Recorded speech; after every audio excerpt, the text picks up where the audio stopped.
పెద్దమ్మ మొన్న శివరాత్రి రోజు పోసాని కృష్ణమురళి గారిని అరెస్ట్ చేశారు. దీని మీద నీ అభిప్రాయం ఏంటి?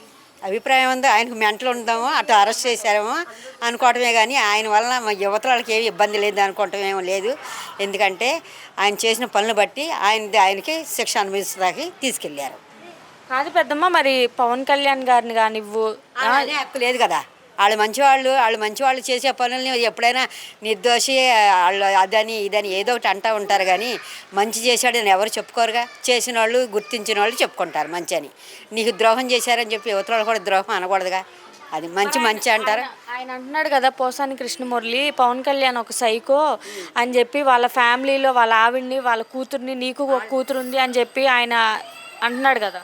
ఈయన సైకో కనుక ఆయన సైకో అంటున్నాడు. ఆయన అనాల్సిన పనే లేదు. ఆయన సైకో అయినడైతే ముఖ్యమంత్రిగా ఎందుకో గెలుస్తాడు. ఆయన సైకో కాదు కనుక ఆయన ముఖ్యమంత్రిగా గెలిచి అందరినీ ఆపదకి ఆదుకుంటున్నాడు.